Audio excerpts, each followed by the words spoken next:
Kami sudah berdaya upaya mencari jalan untuk menghindarkan bahaya itu. Tapi tak berhasil. Maklumlah, kami bangsa ikan tidak dapat terbang ke tempat lain seperti kamu. Sebab itu sekarang kami minta dengan hormat kepadamu. Sukalah engkau menolong kami ini. Ikan-ikan itu memandang dengan penuh harapan kepada bangau. Kelihatan pada air muka sekaliannya.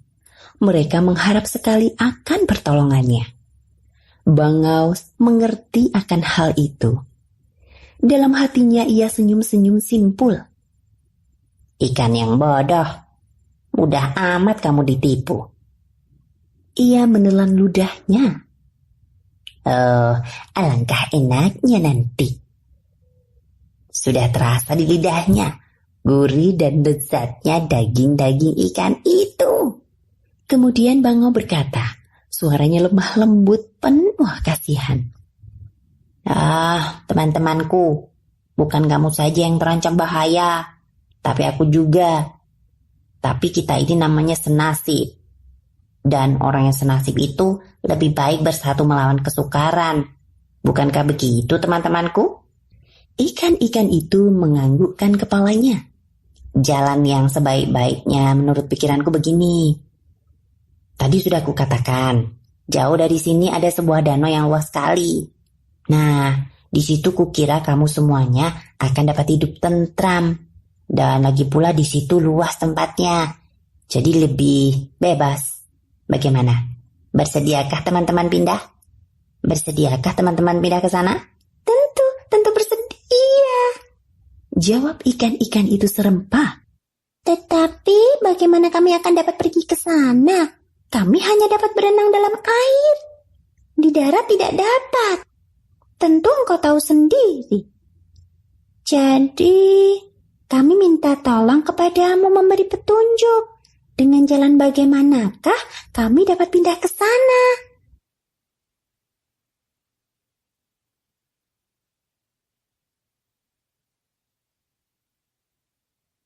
Bangau pura-pura berpikir sungguh-sungguh.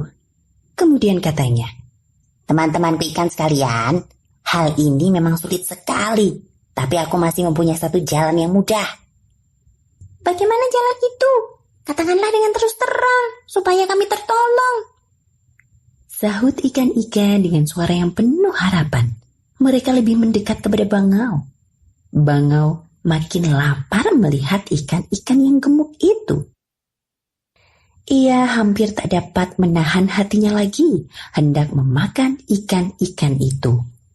Bau daging ikan yang masih segar menggoda hidungnya.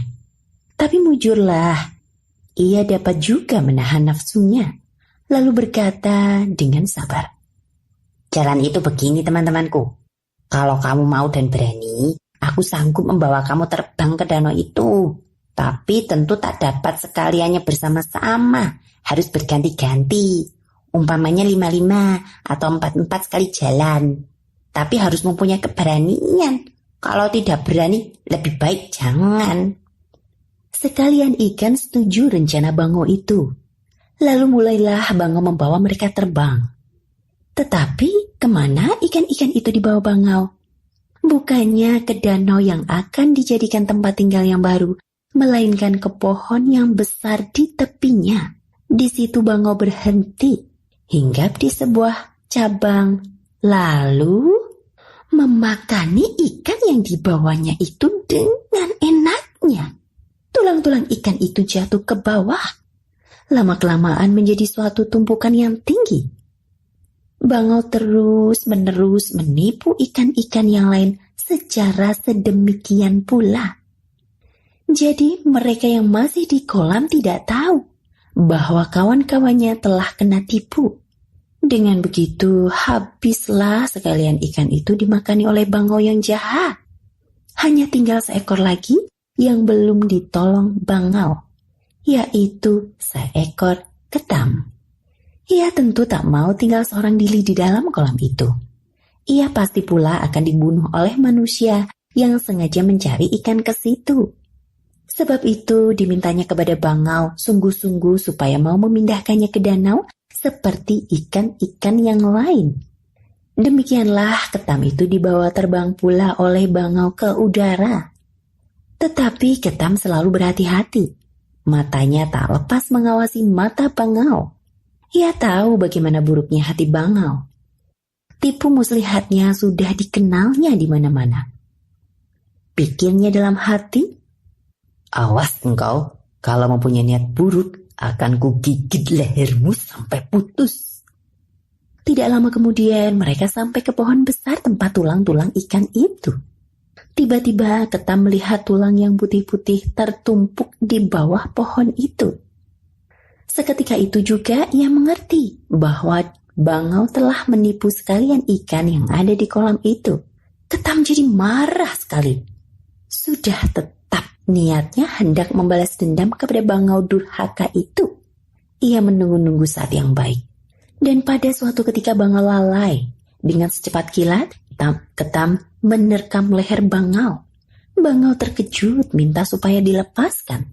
Tetapi ketam semakin keras menerkamnya sambil berkata, Inilah kesudahannya kalau orang suka menipu kawan. Sekarang rasakanlah sendiri, jahanam. burung bangau hendak berteriak tetapi tak dapat. Lehernya sebagai dikunci. Akhirnya ia tak dapat menahan sakitnya lagi, lalu jatuh ke tanah. Ia masih bergerak-gerak sebentar dengan kakinya, kemudian mati di situ juga. Dengan susah payah ketam itu juga mencapai tepi danau itu.